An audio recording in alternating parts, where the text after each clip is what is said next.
What episode number are we on? Well, the one that I edited, the wonderful episode that we had a couple of weeks ago. Yeah. That was actually episode 7. So this one is actually episode 8. Was it actually episode 7? Yeah. For real? Yeah. Did you number episode 7? I numbered it episode 8. Okay, well this is episode 9 then. So. Fuck it. I mean, because technically. I feel like we numbered. I feel like we had the Garfield episode. Didn't yeah, we? but I think I checked the numbers and it felt right. Well, if it feels right, then it must be. Yeah, so, sure. Yeah. This is some nice PodKrabmin. Yeah. PodKrab administration. A nice slice of how we do things behind the scenes. Sadly. Of like, is this an episode? Is it not? Who knows? We decided to both wear shades. We're both wearing sunglasses in a very enclosed I've environment. got to be perfectly honest, I forgot I was wearing sunglasses. Yeah, because I'm staring directly at the light bulb. Yeah, and then sometimes I'll go around and I'll actively try and look for them when they are actually on my head, like some silly old man. You fool. Yeah.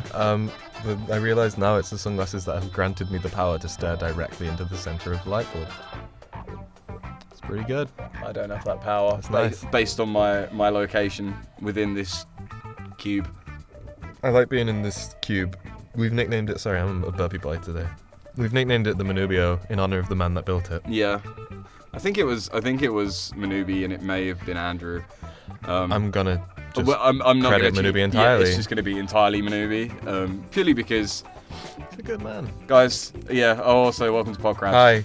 Yeah. At ADM Punk at And Evil General Fu. Yeah. Hit me up on Twitter. Yeah, no, do that, please. Manubi is like a TI, or He's our technician. he's our technician for our BA when we were course. Beautiful Animation Boys. That's what the BA stands for. Big animation. Big animation. When we did big animations. I mean, technically, we did a big animation in animation then. We did. We made one big animation and people said, boys, this is silly. And we said, This is just anime. that's the dream. Yep. Yeah, so we had Manubi and he'd sort of float around the studio He's the nicest man. Oh, he still is the nicest man. I love him. Like he's a beautiful Tunisian boy. Can we go speak to him on the way out of this podcast? Yeah, we'll go. I want to go give him a tickle. We'll go grace him with our presence. I'll give him a pinch and giggle. I mean, he'll be gracing us with his presence. Yeah, like that's the real treat. I'm surprised he's not actually floating about at the moment. We could have got him on. Yeah. We could have got him on the podcast. We can dream. I'm going to put my phone on silence. Ooh, that's an idea. Well, we're so professional here. We don't actually have any idea what we're doing today. We're sort of waiting for maybe a question to roll in, or much like PodKrabs usual, we just sort of decided we wanted to do one today. Yeah. Friends at home, pod friends, are probably sat about being like, oh, there wasn't one last week, or you guys just don't do structure, or whatever, and that's entirely true. Yeah. But we thought, because the reason for that is that we're both studying for an MA. Yeah, for some reason. Some of us more than others, because I'm an idiot. But like, let me be real with you, pod friends at home. It's like, shit, dog. We got stress. We got life and shit just to do. And alongside an MA, and also trying to do what we would like to be a weekly-ish podcast, and we've tried. We've done relatively well. I think, on that. yeah, all things considered. So like, yeah, bear with us. And it's also summer soon, and we don't really know how we're gonna get a hold of a studio. Yeah. Although I do have a mild solution for that, but that's behind the scenes stuff. I'm gonna burp again. You never cover it. Like you don't have to cover That one felt like there might have been sick in it though. Oh. Fluidy burp. Yeah, well, it's because I had coffee, shredded wheat, brushed my teeth, and now I'm drinking a Coke Zero. See, I just skipped the shredded wheat and I just had coffee and then brushed my teeth. Yeah, which wasn't good. So naturally, I followed that fresh breath with a cigarette. To those of you that don't smoke, having a ciggy after brushing your teeth isn't pleasant, and so is having a Coke after you've brushed your teeth and then had a cigarette. Which also isn't pleasant, so I'm waiting for the freshness to go away in my mouth. But I keep drinking this delicious Coca-Cola brand product. Yes, what have you got today? I am sharing a Coke Zero in Tokyo, according to the bottle. And it's ice cold. But it's not. It's not, they lie. And I have a wonderful bottle of my preferred out of the OGs, Diet Coke. I do like Diet Coke. It's my choice when there's no Pepsi Max lying around. I mean, Coca-Cola all the way. Yeah. Nothing. Didn't say anything about a Pepsi shirt. Jim, you're gonna have to cover that up on the podcast. People are able to hear the vibes coming off your chest. those Pepsi vibes. There we go. I'm wearing my charity shop shirts.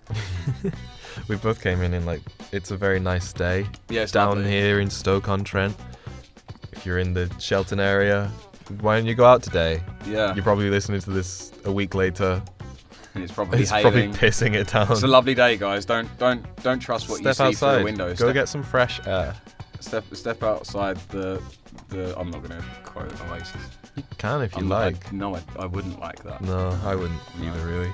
But yeah, PodKrabs has been a bit not our priority right now because we have other things. And Well, like, do you want to explain your because we're doing at present and last week we both have 2 modules going on at the moment, and one of them is sort of like a personal development one. Yeah, which is a big ball ache. Yeah. Because when do you have to justify what you do?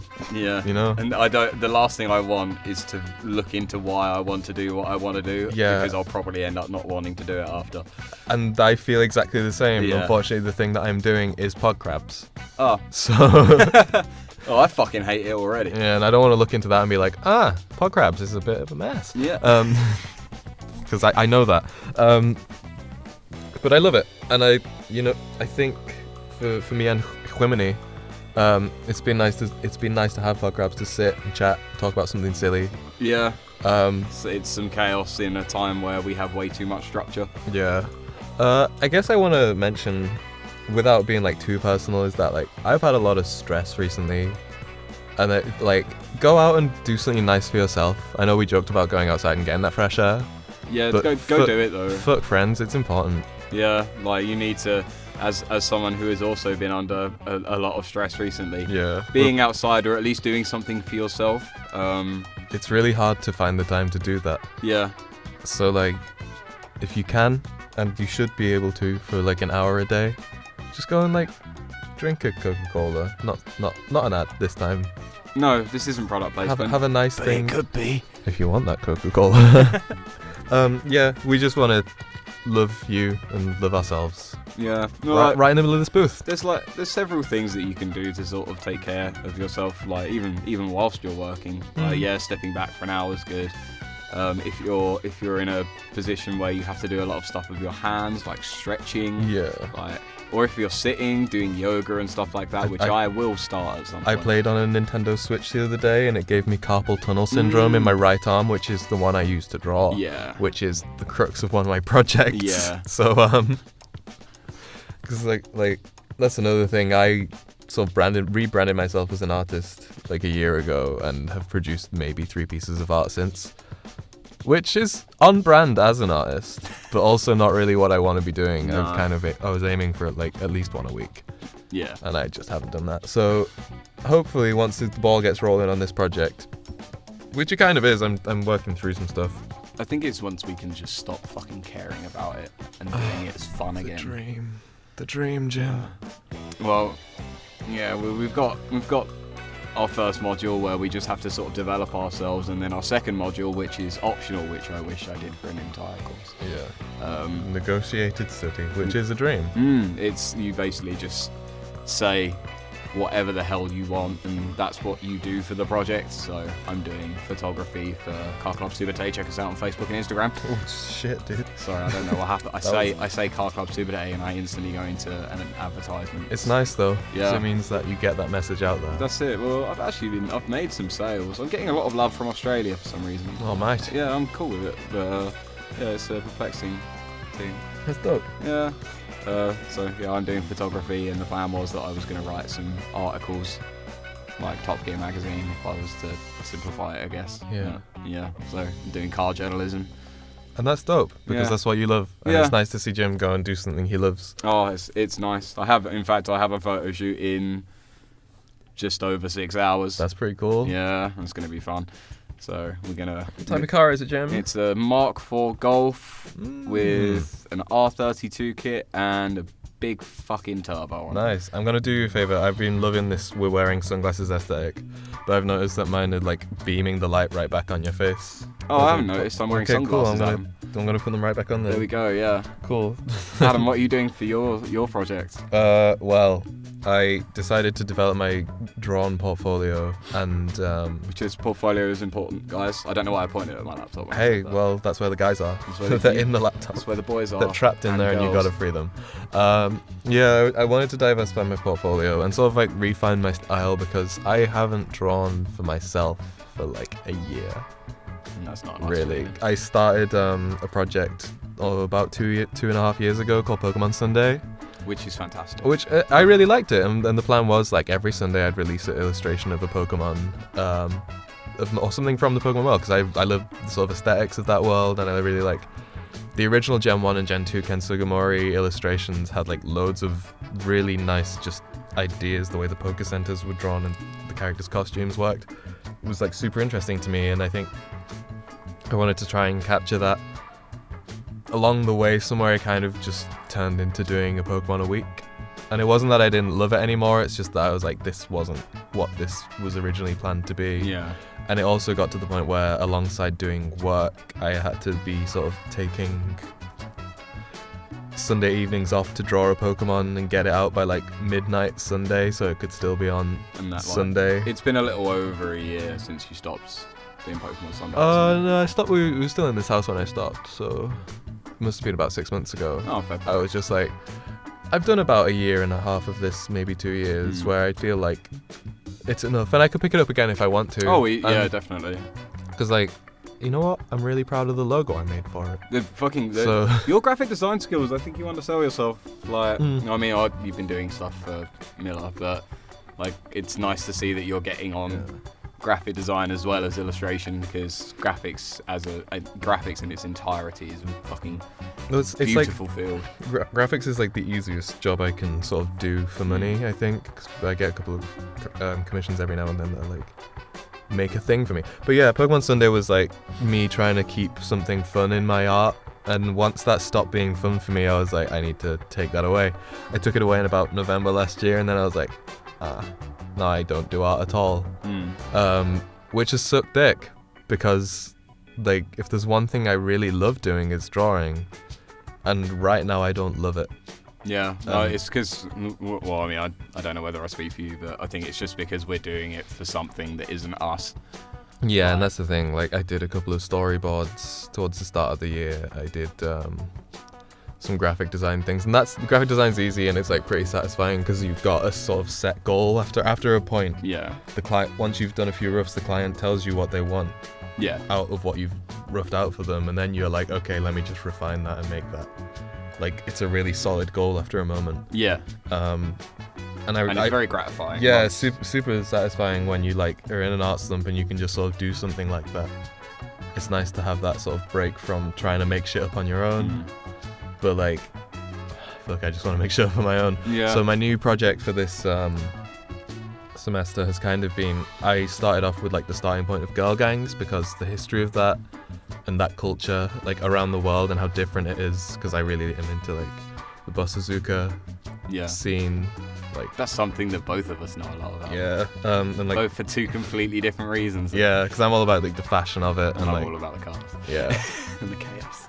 And like, there's a lot of sweet boss ladies out there who just need I don't know, not necessarily my place to be going like, I want to make people know about them, but like, I just want to draw fashionable people. I mean, to be fair, like once, because I've had to reference Bosazuku in like quite a few different ways, and any time that I get to like an image reference, it's very rare that I actually see a face. Like, usually they blur it, like 99% of the time they'll blur it, because I don't think people realise, like, I know it's not a very talked about thing, but like the girl gangs especially, like they were fucking hyper violent when they needed to be. Yeah, like that was their thing. And Japan has a whole like set of words for shit like that, like specific to just the girl groups. Yeah. And like, I feel like my girl gang project will include not just girls, but the idea of like gangs on a whole are just sort of considered as like violent or bad and stuff, but like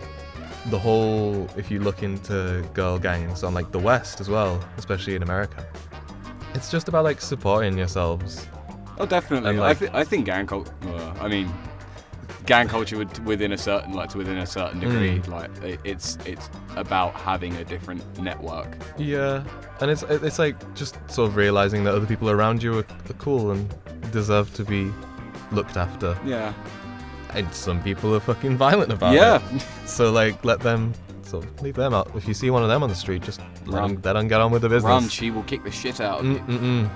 But like, yeah, in general, it's just about like keeping an eye on each other. Yeah. Like knowing where you're from and stuff like that, because like people don't do that these days. No, it's not enough representation. People just want to sort of be part of the crowd. Yeah. And that's something that hugely frustrates me. To like, probably more than it should. Because I see shit like Star Wars hype. It's like my biggest thing that I hate. Because like, I don't understand it. And I get that the films are subjective and it's like up to you to decide if you like them or not. Yeah. That's cool. But like, you know, Disney's plan of bringing out a new Star Wars product every year, I'm like, when does the hype die? When do people stop loving this thing? And I feel like it's because I fell out of love with like my own projects like Pokemon Sunday, or just drawing the thing that I love the most. I think the difference between something like Pokemon Sunday and Star Wars, I mean, it's pretty, obviously, it's a substantial difference to begin with. Yeah. But like, you are the Pokemon Sunday team, and like, if you lose interest as the sole creator on it, like, then it's done. Like, maybe apart from fans and stuff like that. Well, my point of doing it, and one of the other reasons I quit doing Pokemon Sunday was that Pokemon Sun and Moon looked like fucking trash to me. Like, and everyone was like hailing that. And that's the thing, like, it's not just Star Wars, that's just my example of like one of the biggest hype machines going. But yeah, like when Pokemon Sun and Moon came out, everyone was like, "Oh, it's the new fresh Pokemon. This is Pokemon how it's supposed to be." Like when I played it when I was 10. And I'm like, that's because the game hasn't changed since you were 10. Yeah, it's the same game every time. Yeah, like Gold and Silver added some nice features, and then after that, it's been the same game. Graphics are lovely. It looks great. I think it's since like the games haven't changed at all. Yeah. Like, and I think whether people enjoy it or not is subjective, but yeah, I think it's just something that works, and they just build on it.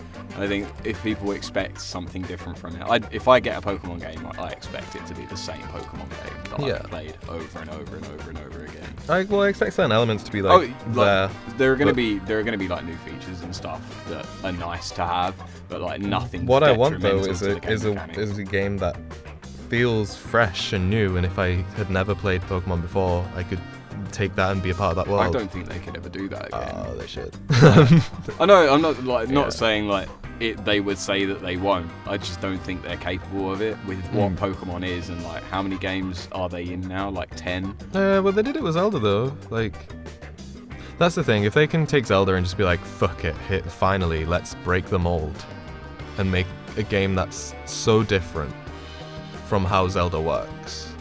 Because like Breath of the Wild, I get it, it's like, it's my favorite Zelda game because it's a fresh experience and it's like the world to move around is really fun.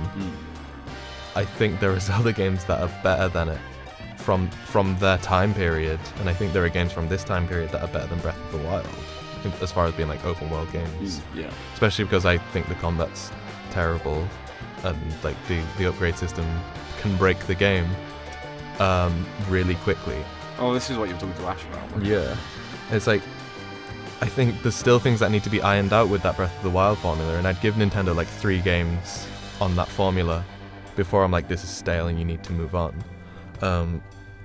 I think 3 sounds about right. Yeah. Like the 4th game was where I'd probably be like, no, I'm just done with this now. Yeah, like you need to keep things fresh, and for Pokemon to have been at the core of it, if you take away things like competitions that they added in Ruby and Sapphire, or like little flourishes like dressing your Pokemon up and shit like that, like it's still the same game at the core of it. Yeah. And I think something has to give eventually. But I don't know what different thing that I think I'm just so used to Pokemon as a formula, like discounting like the little salt and pepper add-ons that they do after. Yeah. Like I can't imagine anything that should be different. I think I know people say open world is like the cure-all for games these days, and I can see the sort of open world thing being very tiring soon.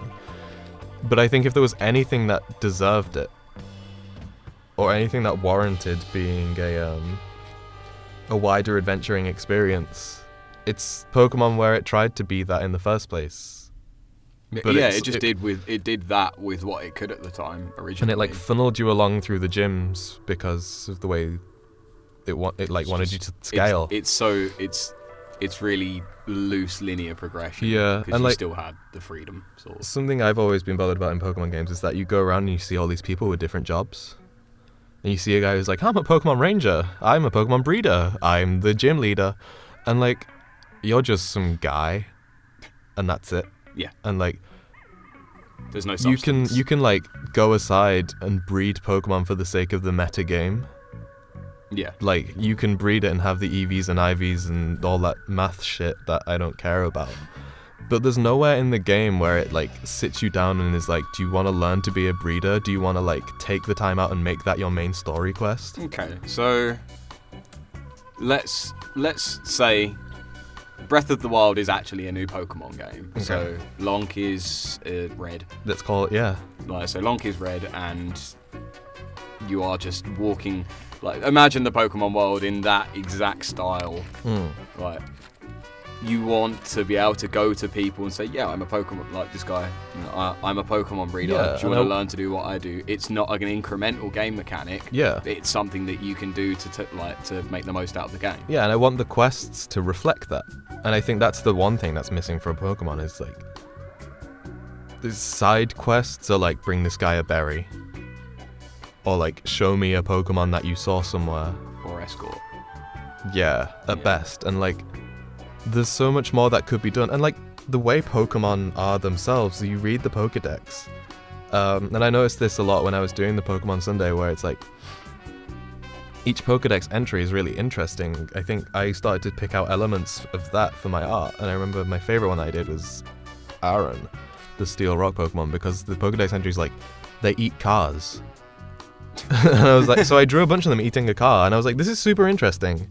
You never see this. This is what they naturally do. Yeah. Yeah, but you don't see that in the game. Like, I want a Pokemon game where I like have to read the Pokedex and see that they eat cars and go and search a car, like an abandoned car lot or something. If they're like at a junkyard, then it gives them purpose. So the way that I'm seeing this now is that you're not. So in our hypothetical Pokemon Breath of the Wild. Yeah. We wouldn't want it to be like the game, like a Pokemon game as such. You want it to be more like the anime, because that's where you see the Pokemon in their like actual. Well, I mean, most of the time where you see them in their actual environment. And I think it should be like that, because like it still has this sort of 2.5D, and I get it, like some of the towns are 3D now, but like it still plays exactly the same as Red and Blue. Yeah, they're. You still talk to a guy. And he says, like, I like potions that I bought from the shop. And you're like, okay, I can get potions at the shop. But, like, you don't read the Pokedex and see, like, oh, this Pokemon, like, sits in light bulbs and only comes out at night or something. And I'm like, why can I not do that? Yeah, Instead, I just have to walk through a cave and hope it jumps up on me at random. Yeah.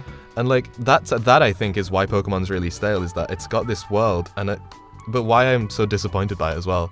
It has this huge, interesting ideas for the worlds, and the anime does use elements of that to like make them characters. Yeah.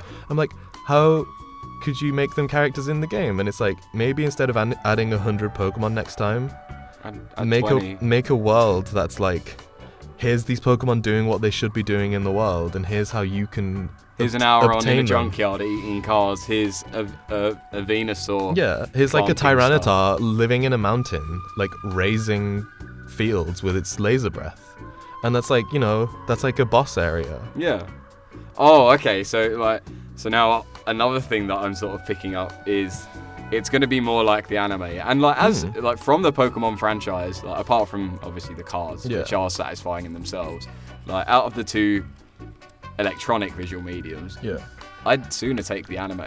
I would sooner spend 6 hours watching Pokemon than I would spend 6 hours exactly, because like, you know, between 6 hours is like 12 episodes, if they're half an hour each.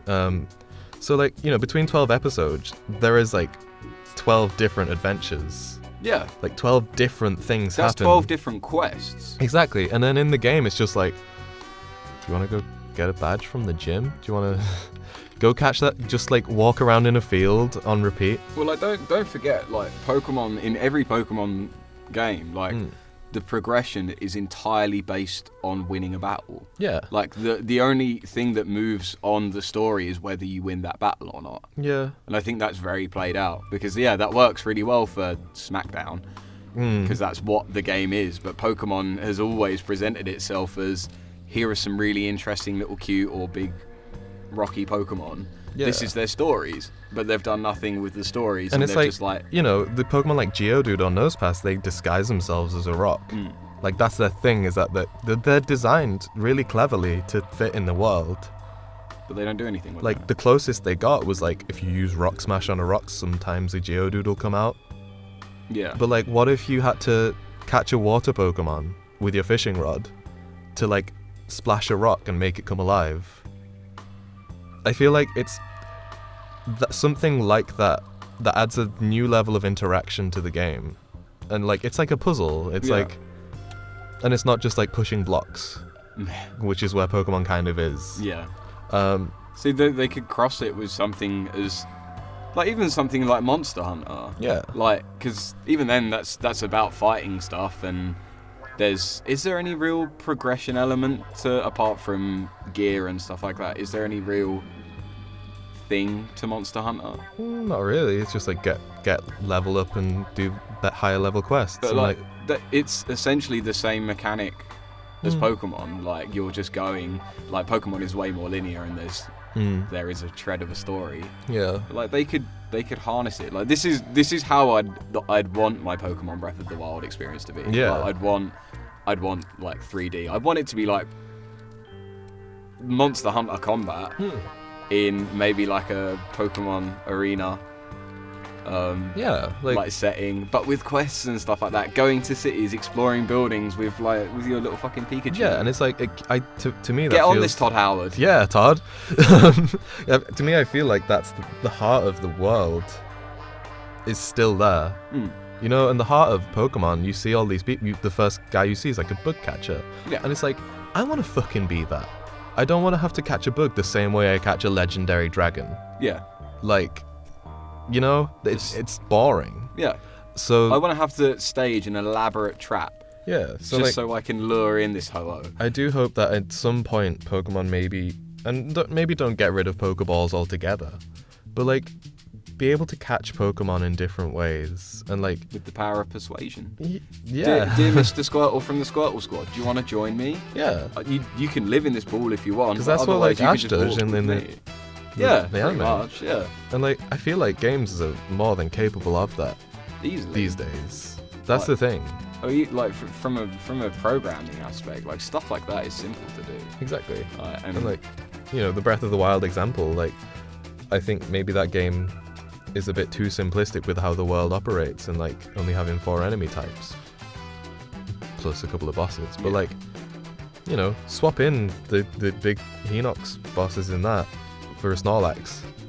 Yeah. And you know, that could still be sat on a bridge blocking your way. Yeah, you may not be able to get around it, so you're gonna have to do something to move that Snorlax. Like maybe you fight it, maybe you persuade it or feed it or something, or maybe you just go and catch a flying Pokemon and go past it. Yeah, just sail over the top of it, and then it will just be a persistent thing from there. Yeah, and like deal with it when you want to, like if you want to catch them all. This is why the Pokemon franchise is so stale. Like there are so many awesome opportunities that they could be presented with, and other games use them, and like other games use them to a degree where like if Pokemon was harnessing this, like it would shit all over it. Like it would be the market leader. And like what would Pokemon used to be? The story in every Pokemon game so far has been like, the evil team don't want me to be friends with Pokemon. They want me to use them as tools. And I'm like, but then the hero side of the story is always like, why not both? Why not be friends? And why not use their power of love to help you along your journey? And I'm like, I don't ever feel like that in the game, because I'm just battling with them, or like maybe a contest if I'm lucky. You're either walking, talking, or battling. Yeah. Like, that is it. And like, or cycling, which is lovely. Yeah. But like if I could do that, but also feel like these little creatures, these little happy men, are the little pocket man. Yeah, they've got their own lives. Yeah. Like, there's something to make them not like, because anytime I play a Pokemon game, I don't know about you, but like if I have a team, they are expendable. Like I can get new Pokemon. I have no attachment, like no James and Jesse to Meowth like attachment to them. Yeah, like I have a team that I like, but it's usually because I like how they look. Yeah. And like I feel like if that Pokemon dies, you can get another one. Yeah, and I feel like I can brute force the game. Like that's, I don't think I've ever tactically played a Pokemon game. I feel like I've always been a brute forcer because the game is so simple. It lets you do that. It's accessible, which is not a bad thing. And things like these little puzzles, like Breath of the Wild has kind of proved that these intricacies, even if Breath of the Wild doesn't touch upon them in like the strongest way, are still accessible. They're still, you can learn them quickly and efficiently, or like find a way around it. Like that's the thing. I got through the whole game without really upgrading my stamina for climbing, because I figured there were other ways to get around things that I needed to climb. Yeah, like it's nice that there is flexibility in the mechanics. And like what better world to have that flexibility than a world where there's 700 different creatures that all have different abilities and different purposes. Exactly. Like, they're all there for a reason, and like they make a point of like humans are there. Yeah. Like, humans are doing their thing, so why aren't Pokemon doing their thing? Exactly. So like you'll occasionally go and like you'll see a Pokemon doing something. In fact, I find it really, really strange when I play a Pokemon game. Seeing a Pokemon do anything that isn't battling is really, really odd to me. Exactly. Because it's like, even though that is supposed to be what they do for their lives, like it's so strange because the only time I ever see a Squirtle or whatever do anything else, I'm telling it to attack something. Yeah, and like I guess in Sun and Moon they kind of put a couple of NPC Pokemon around that did things like you can ride a goat around the town. I guess that's been around since X and Y, which is cool. Like that's closer. That's a little bit more like it, but it's still just moving. Yeah. From it's the same as the bike. And then you've got like your Machokes can like carry you in the new game, which is neat. But again, it's just another vehicle, really. Yeah, it's nothing to establish like a connection. Yeah, like what if you went into a city that was just full of Machokes who just wrestled or something, and like or were salarymen. And you join them. You get one to join your party by saying either brute forcing him or like proving to him that you're a good wrestle boy. Yeah. Like, isn't that exciting? There are so many possibilities, and they've only done this for themselves. Like they've presented like a plethora of like where over 70% of the characters like would have an instantly placeable purpose in the world. And like even if the next game was Red and Blue again, it's like it already has been Red and Blue again. Not mechanically though. Like if it was just we're back in Kanto, there's 151 Pokemon. They all are now interactive. Yeah. Like, wouldn't that be way more interesting? Yeah, like, I love the thought of, like, being my trainer Red and, like, walking through a really nicely rendered forest with, like, a Pikachu or whatever by my side. Exactly, so when I see and then people... just seeing, like, Pidgeots and Pidgeotos and Spearows and Caterpies, like, just littered around, just doing stuff. Yeah, and I want to see, like, Pidgeots eating Caterpies. Really? Yeah. But like, they don't touch on stuff like that. Yeah. It's suggested. Like that's it. Everything, all of the lore is mentioned in the Pokedex. It's a book. Yeah. It's a book in the game, and don't tell me what my eyes can see. Yeah. If you can show me in the world that Rattata like burrow underground or whatever, I'm gonna want to find that Rattata. I'm gonna want to pull it out of its hole and be like, sweet. So here's one. Yeah. Pokeball or whatever. Because I think I disagree slightly with like the usefulness of Pokeball. I just don't think they should be a superior mechanic. Well, I think they clearly serve a purpose because of storage and stuff like that. But like, that's all it needs to be. Yeah, that's it. They should just be the magic box.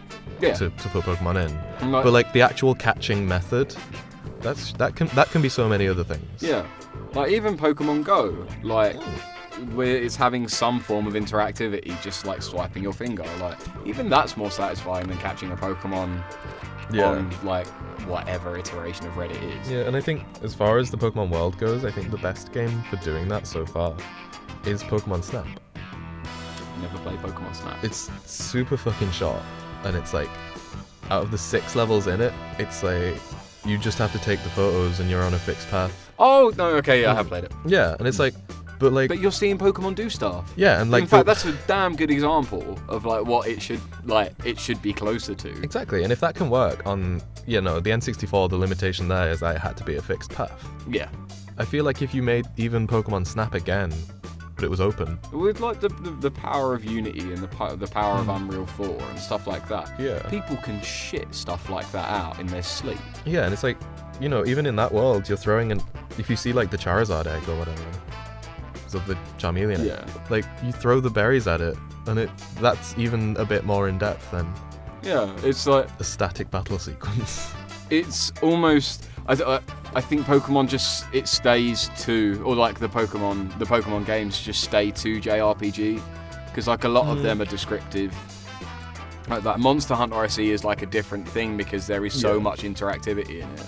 Like there are so many different elements of things that you can do, like burn stuff. Yeah. Like I like having like little consequences and stuff like that because it like the cooking. Like I read an article about like culinary stuff in games, and it turned out to be really interesting because, like, yes, you can like make stuff in like a Todd Howard game, and like it's food. At that point, it's food. Yeah. But like building on that, like you can undercook stuff, you can overcook stuff, you can make stuff that's perfect. Exactly. And, like Fable did that really, really well. Monster Hunter does it really, really well. And there's just like so many elements that are like they are so forgotten about. And like they're so exciting as well. Yeah. And like even if it wants to hold onto the Pokemon solid battle system, things like Persona 5 have got like you persuade the guys, the monsters, the Persona to join you. Yeah. By like you got to find out their weakness, which is trial and error because you could kill them by accident trying to find out, which is cool. Like, and then you know unless you're sat there with a strategy guide like some boring bastard, like that's even that is still more interesting than. Get its health down to red and then throw the ball. That's it. And like, and I don't know why. Reeling way back to my original point, it's like when everyone was going nuts for Pokemon Sun and Moon, I'm like, they celebrated 20 years with this game. And if this game is just the same at the core as what we had 20 years ago, is it worth celebrating? Not really. And I'd say... it's iconic. As like an iconic thing, but like it's been at least stuff like Mario has evolved. Yeah. And I don't mean into like different IPs and stuff like that. It's at the core, it's still the same fun world, and it's still the way the world works is still exciting. But like it's a different way to explore it. And every level of Super Mario 3D World is like a new idea. Yeah. In fact, Super Mario 3D World is very, very good like that, especially the pinball level. Yeah, there's like 100 levels in it. Maybe there's 100 levels in it, and every single one has like a different thought behind it of like how that world can work. Yeah. Without having to be like, here's a new thing you don't know. The game can still have that friendly core, that accessibility without being like... It's just like you can do it like this. Yeah. Like, it's a gentle... It's almost like a gentle nudge. Yeah. But, like, the problem with Pokemon is that it is just so hard up. Like, I like the potential of this just as a game. So, like, this could be... Codemasters are hiring again. Yeah, this could be like Digimon or... what is it Yokai Watch? Yeah. Well, Yokai Watch is kind of cool-ish. I haven't seen anything of it. I've seen visuals, but like I've seen nothing else of it because it just looks like Pokemon to me. And then because I've been so stunted by those games because they just don't do anything for me. Yeah, well, I think because I played the first Yokai Watch and it's like Persona for babies.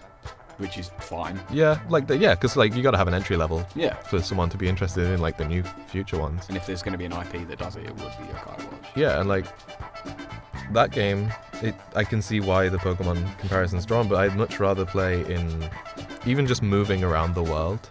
I'd much rather be in Yokai Watch's world because there's like cars and stuff on the roads that move, and like the town feels like a real town. Map-wise, it's living and breathing. Rather than Pokemon, even the 3D maps in Pokemon only just feel like a real city these days. It's either... it's like a 3D remaster. Everyone has just been like a remaster. Yeah. And has showed little to no progression. Well, it's like how up to Breath of the Wild, every 3D Zelda was just a remake of Ocarina of Time. Yeah. Because it's like, do this up to a certain point and then go and collect these things from these areas. Yeah. And that's every Zelda game. Yeah. Aside from Breath of the Wild, and like but that's why Breath of the Wild is such a breath of fresh air. Yeah, because it refreshes the formula and it still feels like Zelda. Like it's not the same game, but it still feels like that world. It's such a strange thing that so many basic elements that are just thrown in to a game's like design sheet. They're just like, well, how about let's just chuck this in there. Let's chuck this in there. It's not incremental, but you can do it. Yeah. And it is a different game, isn't it? Exactly. Like, and I feel like there's this huge problem with Nintendo, where like they, despite Mario being able to be different every level, it's still the same game, which is fine. I think Mario's the best franchise that they've got in terms of being relatively fresh. But like Zelda, Metroid, Pokemon, they're all the same. They found like a comfortable place somewhere in like the early 2000s. Yeah, totally. And they were just like, right, that's it. Every single one has got to be the same. Here is your world. Here is your character. Here is the one action you have to do to progress the story. Yeah. And like they're so stubborn to this idea of like progressing forwards that I'm so glad that, it's sad that Satoru Iwata died and the presidency of the company had to change hands, because he was like a super talented guy. But it's so revitalizing to see Nintendo have this stage where the Switches just came out. They've just got a new president. They've like Yoshiaki Koizumi is like the new front man. Now that Miyamoto's sort of getting a bit older. Yeah. And like he's now the face of the Switch's presentations and things like that. And it's like to have this sort of new door open for them. And to have Breath of the Wild come out, because there's loads of interviews with Eiji Aonuma, the director of Breath of the Wild, I think, where he was just like, oh yeah, the young people on the team told me to do it, and I was like, no, at first. But then they programmed it without my permission. And it was dope. And it worked. Like, and those things, you can see that in the game, where the game is more like Skyrim or more like Monster Hunter.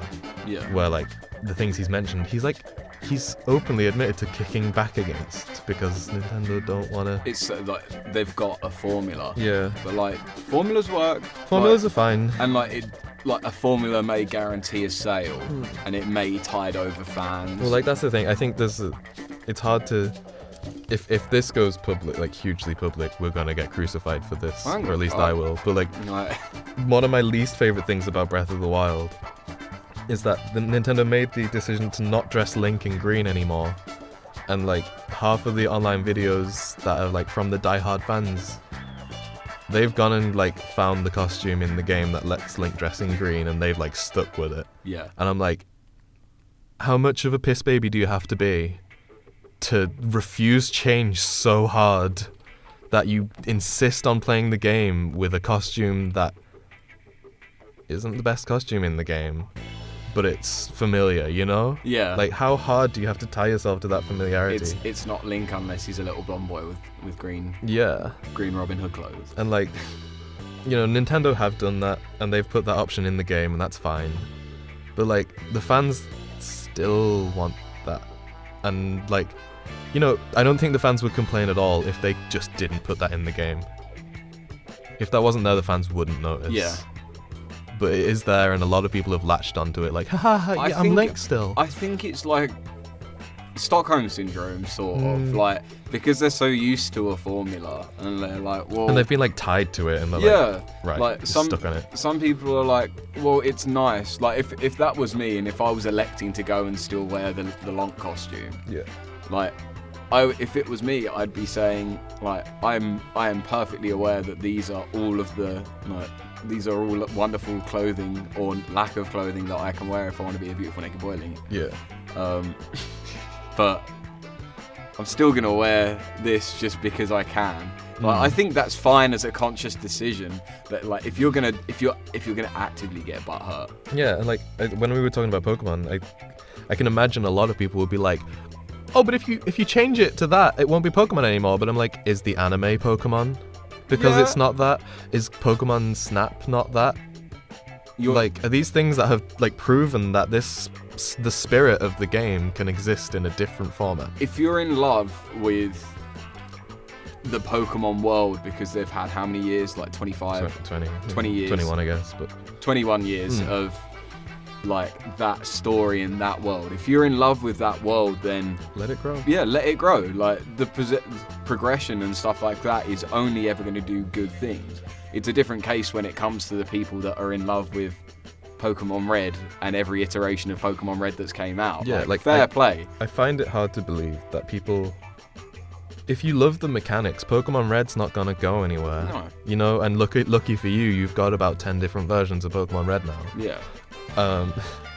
But like, you know, and they're not gonna go anywhere. So like, if you really love the mechanics of the game, you don't need the new one to be the same game again. Yeah.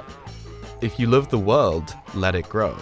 And have that world in like so many different ways. I don't know whether it's because like generally the games I like to play, I love to be like fully immersed, like as a sucker for Todd Howard's innovations. Yeah. They're not innovations. Well, as a sucker for Todd Howard's games, like as a PC gamer, I actively try and pull myself as into, and I don't think it matters whether I'm a PC gamer or not, but it just means I install mods that that pull me into the world further and further. And like every game, every one of Todd Howard's games, because it is just the sequel to the previous one, that's it. Like they've all showed like perhaps not mechanical progression, but like they've all done. Well, I think that's why things. They're successful enough, is that the open world formula worked for Oblivion and Morrowind. And to like just attach that onto the next series of games, it is successful, and it does feel good to be in that world, like by default. Whereas like, you know, and I wonder how long it is before that gets stale. Well, it's an interesting question because like if I no, not the waveform. If I was playing on PS4 or Xbone, then up until like the mod support was added, like I would be going in to a vanilla Oblivion, Skyrim, New Vegas, Fallout 3, Fallout 4 situation.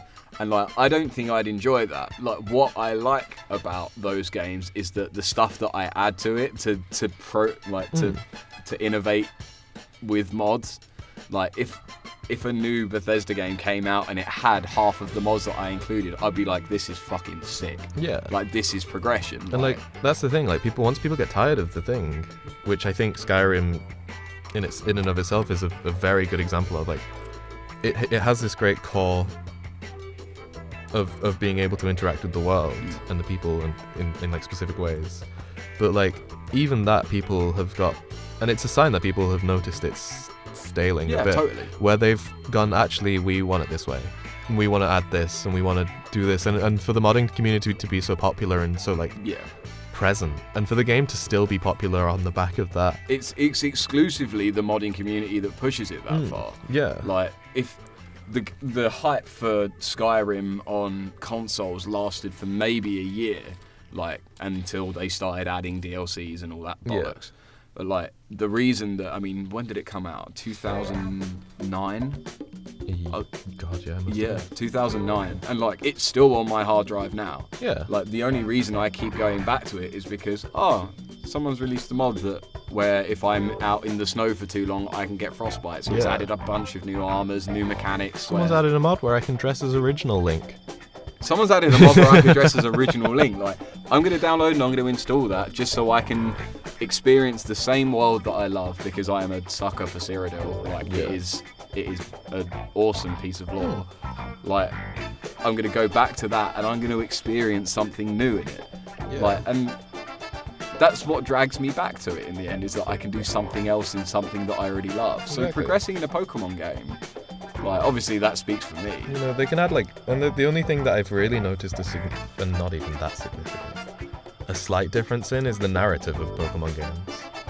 But like, you know, because they have like new characters who are like not good or bad and they're ambivalent, and it's like, oh, they've got their own story arc, like N in Pokemon Black and White, who was like, oh, secretly he's the prince of... Well, like some of the Pokemon movies. Yeah. They're just neutral. And that's fine.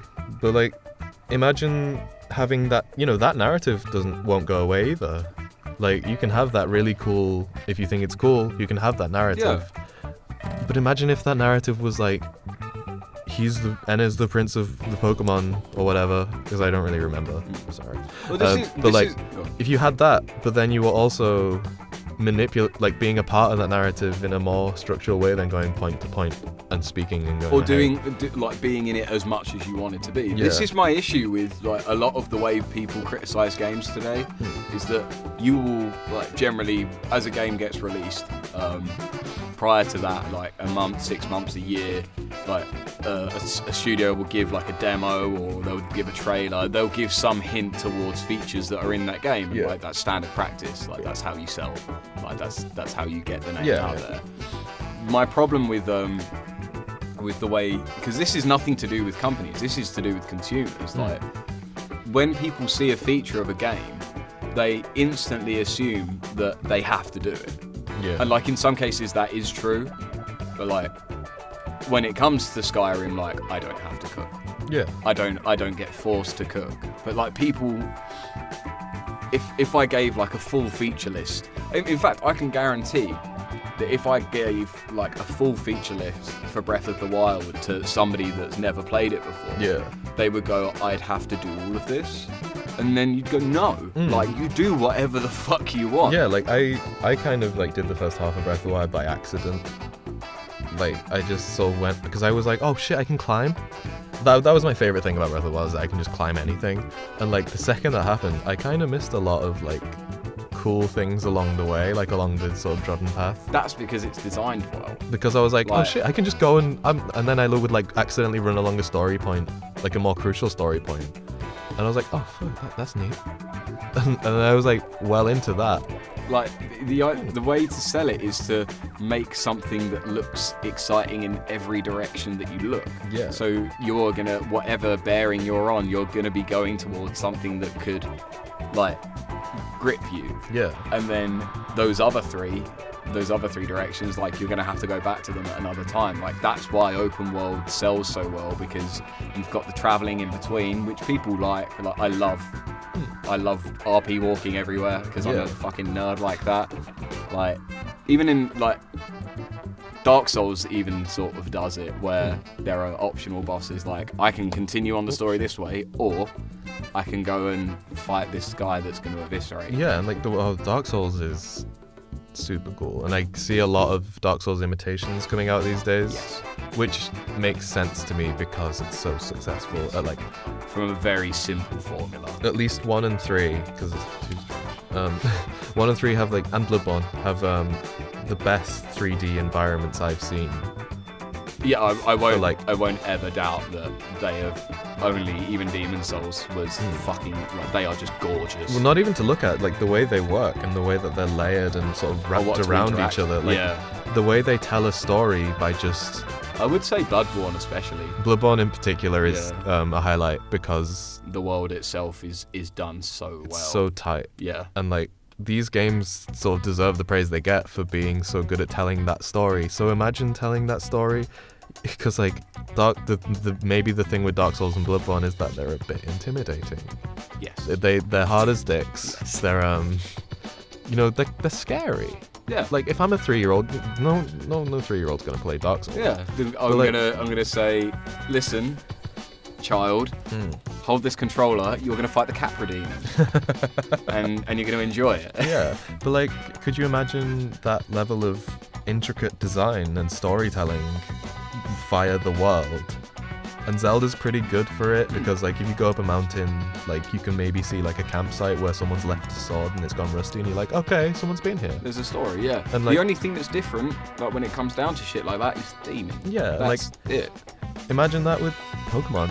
It's bright, it's colourful, you're going in, you're like, oh shit, there's like a bunch of Girafarig over here. Yeah. Like this must be like a psychic area, and it's cool. Whereas especially with biomes and stuff like that.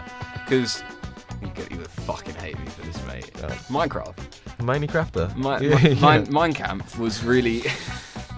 Minecraft was really, really good in its use of areas and stuff like that. Very little else. Yeah.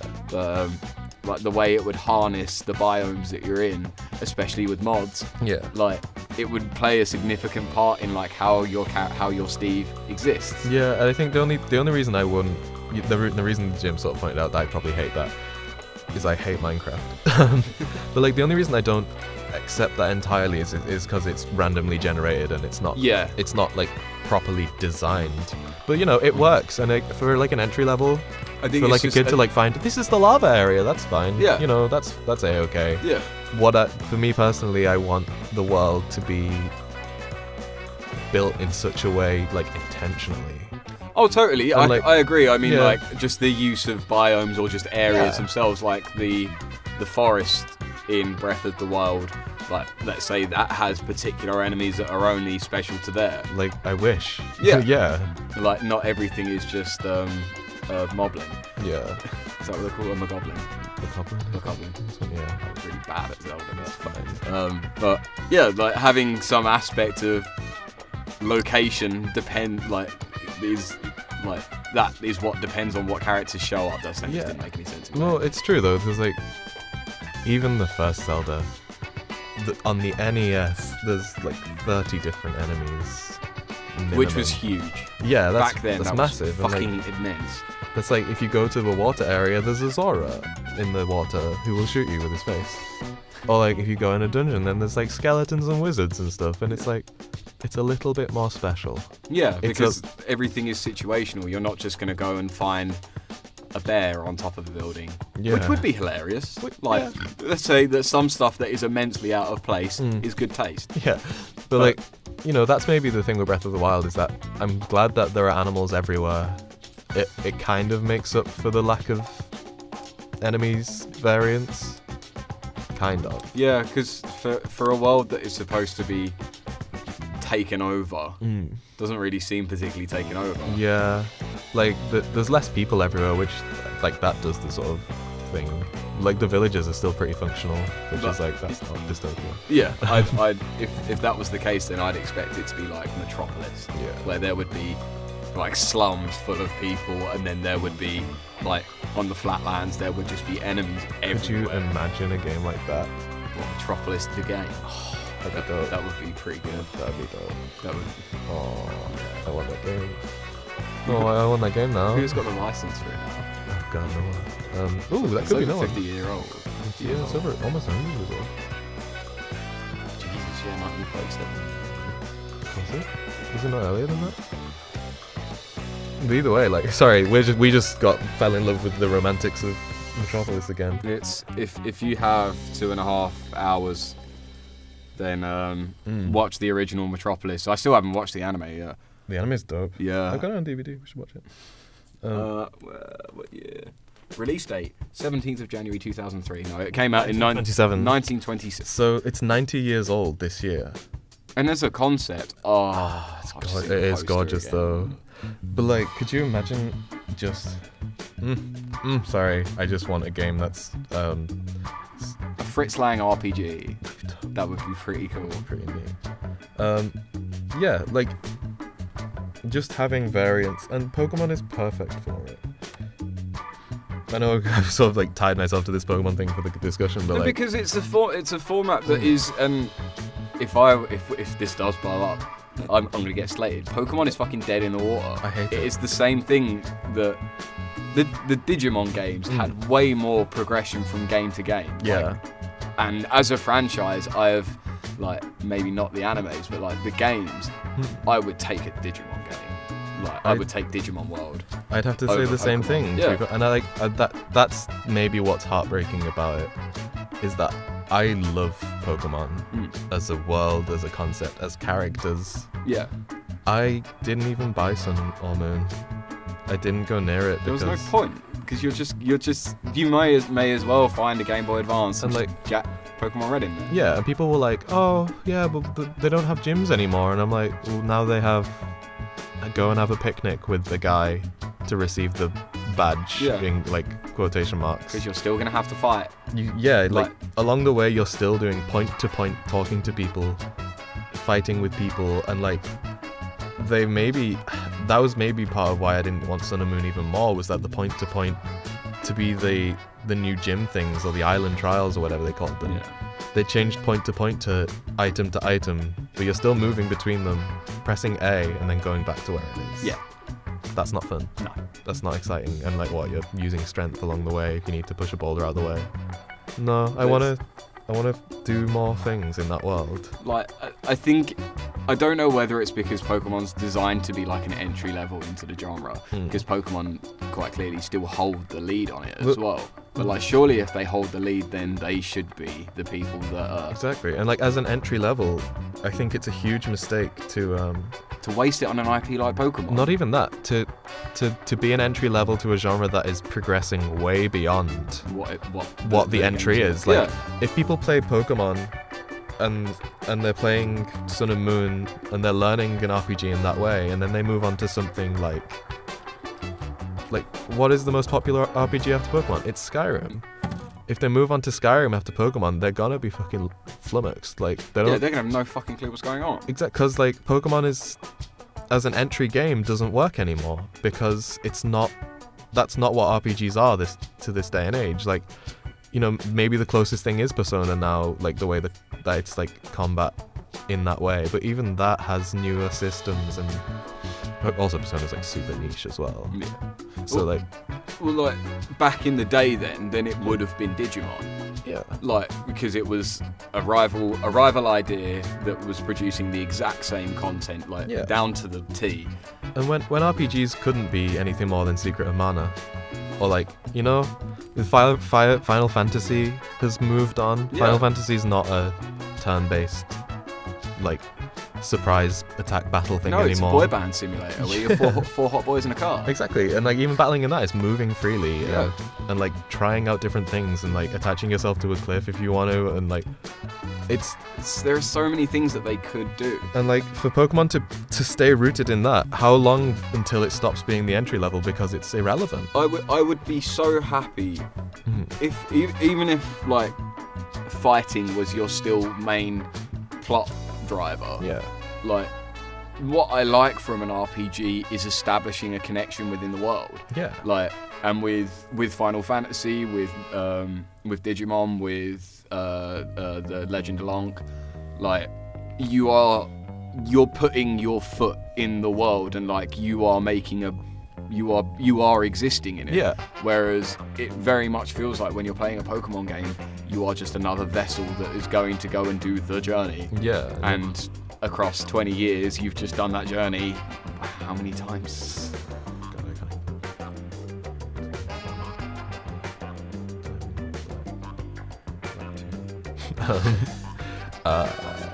XY, it's about 8.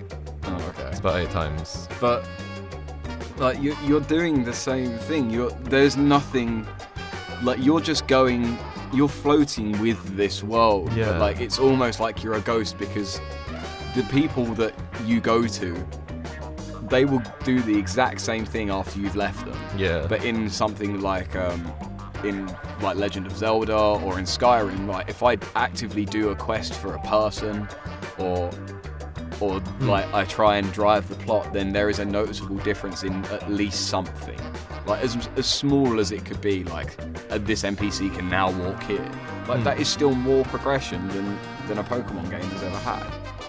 Yeah. Like, it's confusing. And it's like, I really like the Pokemon Ranger games on the DS, despite them destroying the DS touchscreen by like constantly scratching it. Even they had like, once you've picked up you had to like catch Pokemon of certain abilities to you know, like a Pichu was a level 1 electric, so it could do like plug sockets or something. But That's then like really a level clever. 3 electric would do Yeah. a generator or something like that. And like once you used them, that Pokemon went away because they didn't catch Pokemon in that game. They just made them friends for a bit, which is fine. And it worked really well, and it genuinely felt better than any Red and Blue remake that's came out. It's not that you're just using, because a Pokemon battle to the core is there may as well be no Pokemon in there. Yeah. It just means like A. it's like not even that, just from like a visual level. Like, you are fighting this guy. Like, I'm fighting you. Yeah.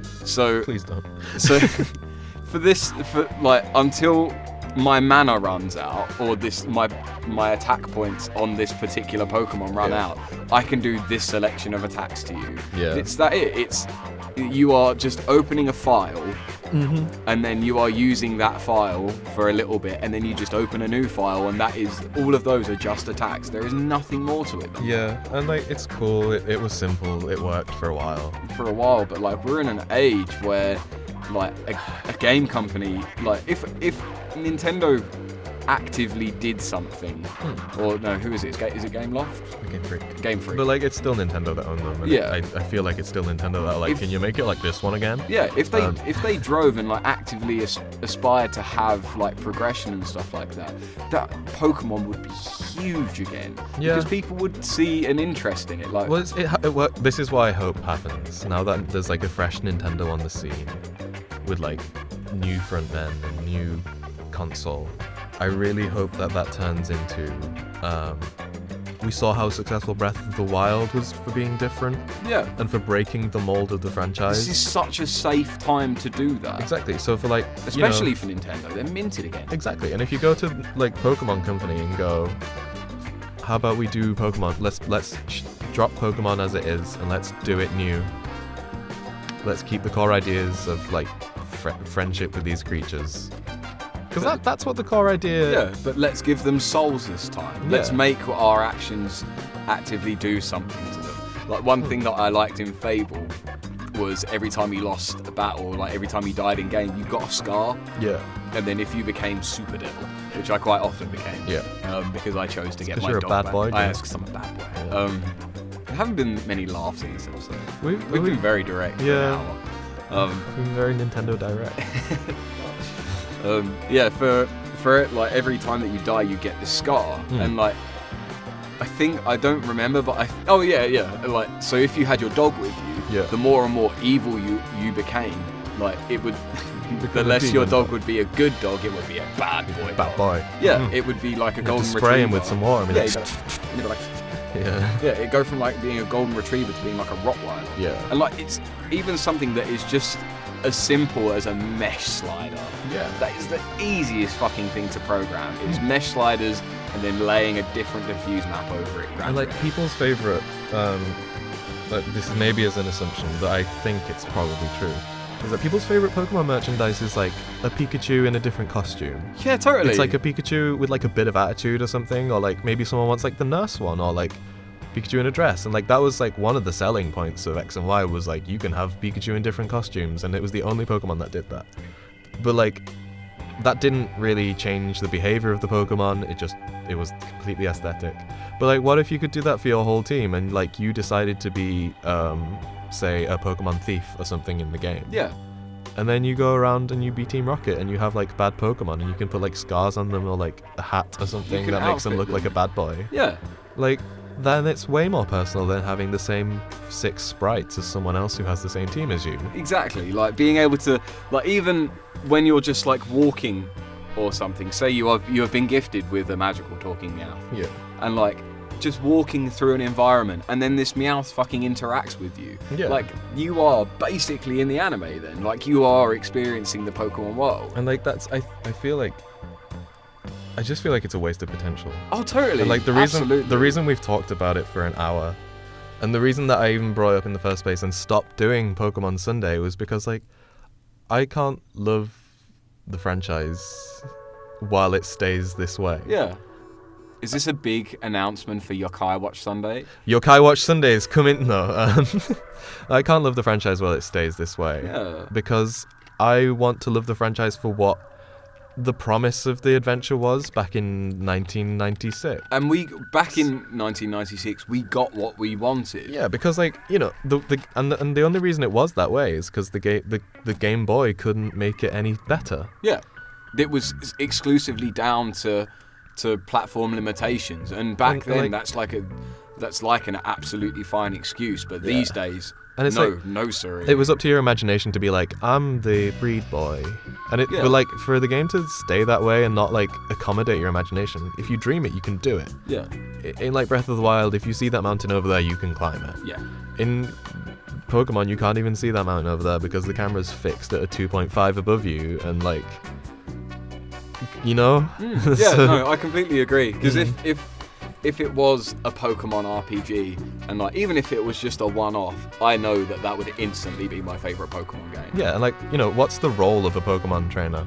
Just to go and just to be a blank guy. Yeah, because everybody does it. Everybody has been a Pokemon trainer. So how are you supposed to role play?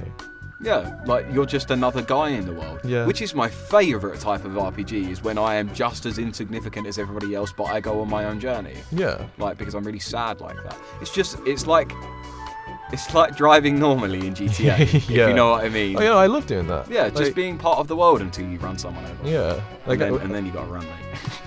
Like, that's generally, you probably notice when we do play GTA together, I just drive as fast as I can. Yeah. And try not to hit anything for as long as I can, which isn't very successful. But like, that's kind of what I like to do in that game. Yeah. In Pokemon, I just don't know what to do. The alternative is, you know, I play and I'm like, I guess I'll walk around and catch them all. You're doing everything at a set speed. You've got a list of things that you have to catch, and you only have to fight to get to your goal. Yeah, and like, you only ever will have to fight to get to your goal. The game never really gives you clues on how to catch them either. That, like, you only get the Pokedex entry after you've caught it. Yeah. Like, I'd rather get the Pokedex entry for looking at it and then get a clue on how to catch that Pokemon. And that's also exactly how it works in the anime. Exactly. Like, if like say I was walking through an environment and then like there was a Ponyta, and then I was like, oh, I don't know what that is, and then I get like my Pokedex out, I'd press up or whatever, and my Pokedex would come out, and I go into like a nice little first-person mode, and it would do like a really nice overlay, and be like, this is Ponyta. And like Breath of the Wild has that Nintendo. Like, if Nintendo are so stubborn but they want to do this and they're really lazy, you could use that engine probably. Totally. And I'd be disgusted with you for doing it, but I'd be more disgusted that you didn't do it. And made Red and Blue again.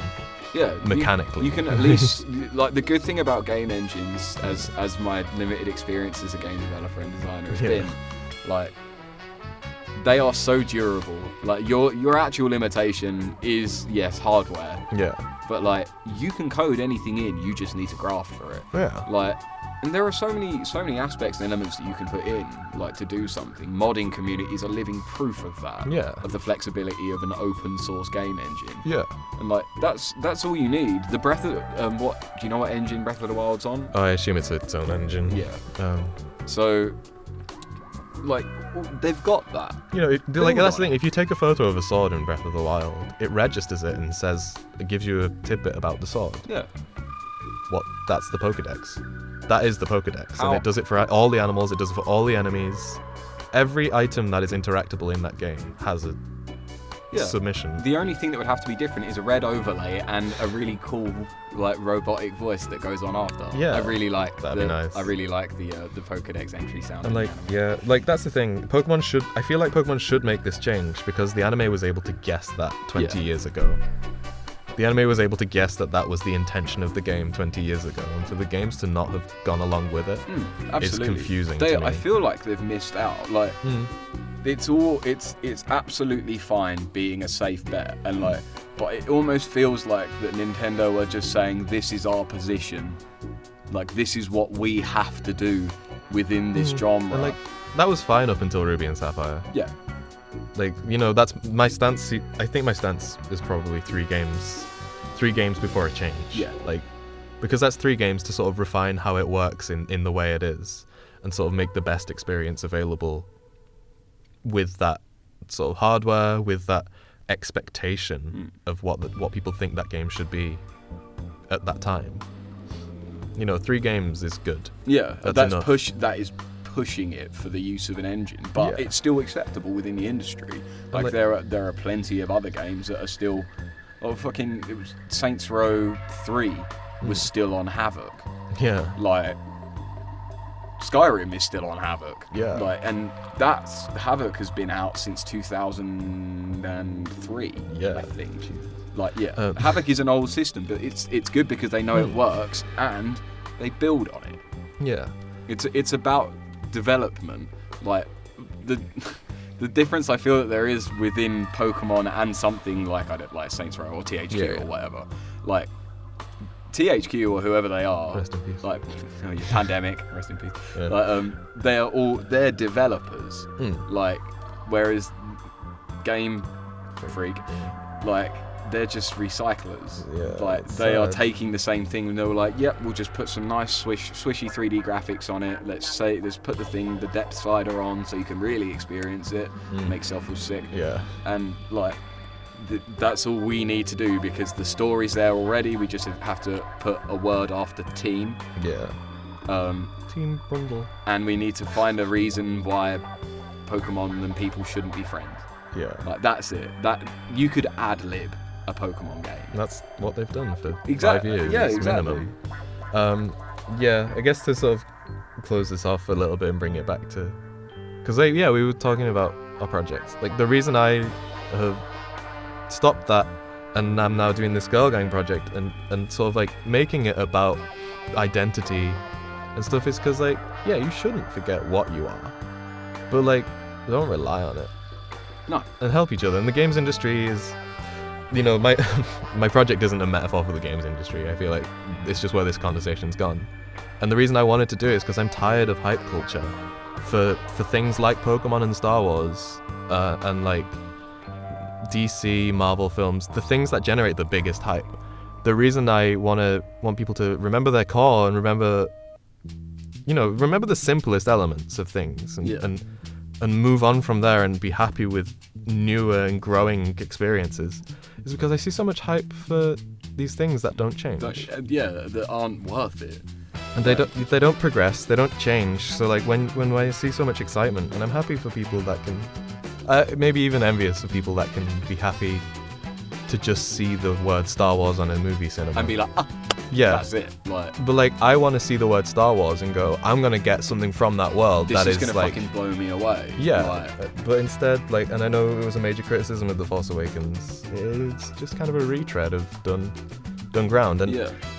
Pokemon is exactly that. Like, I'm very harsh on things that I don't like, and I really don't like Pokemon presently. Yeah. No, I can completely agree. And like, I think in terms of like relatability, I'm very much the same with Subate, is that I'm out there to just sort of celebrate everything, but like there are some things that I don't ever want to take pictures of because they get way too much hype as it is. Like, I'd rather take a picture of like the car I was shooting the other day. Yeah. Like today, I'm just shooting a Mark IV Golf. It's simple and clean. Yeah, there is largely nothing special about them. The Volkswagen Formula, very simple. But the car that I shot the other day was a unicorn car of everything. It was like a rare JDM spec imported Honda CRX. Yeah. And like, they don't get enough love. And like, and especially since they're a car that I had a moment with when I was younger as well. So like, I felt like they deserve to be celebrated way more than just like a... And like, I think that's the thing with everything for me. It's just... And I suppose if you want to take anything away from this for anyone, for any medium or object or like institution that you love, it's not going away.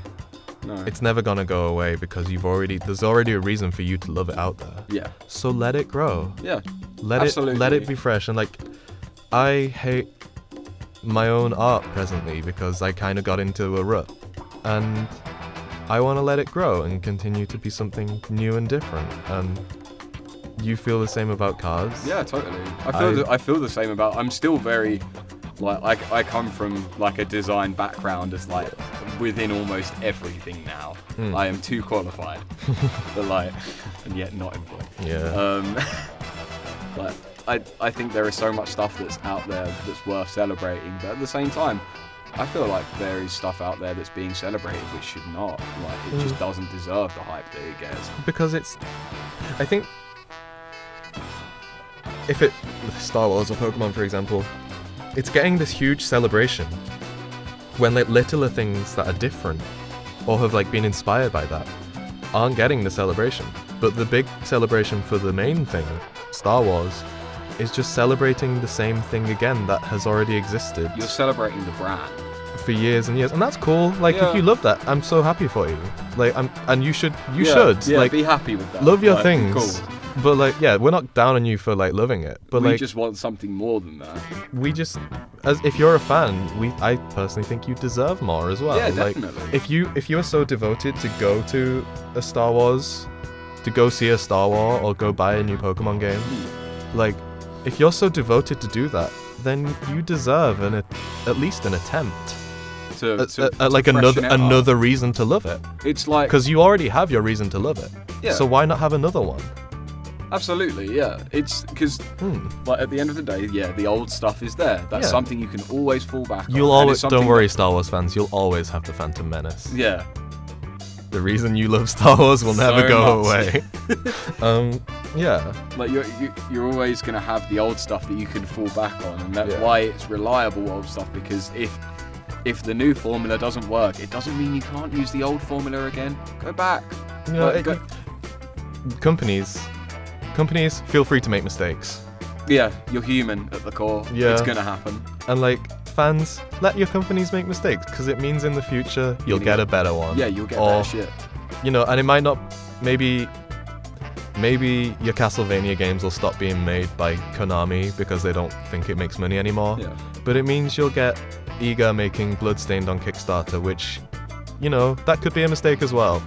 But Castlevania's been a mistake for a while because they can't develop it properly anymore. Well, why not try spruce it up? So why not, you know, if it goes away because no one supported it because it was bad, it can still come back in another way. And I hate Yooka-Laylee. It's a terrible game. I was wondering when this was going to come back. But like, Banjo-Kazooie went away and you're never going to get it back because that's how money works. What about Crash Bandicoot? Fuck off. But like, yeah, you're not going to get it back because that's how money works. Yeah.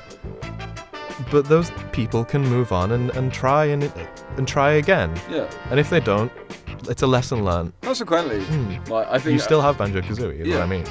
Like, a lot of this also stems from, I think consumers have a horrific sense of self-entitlement.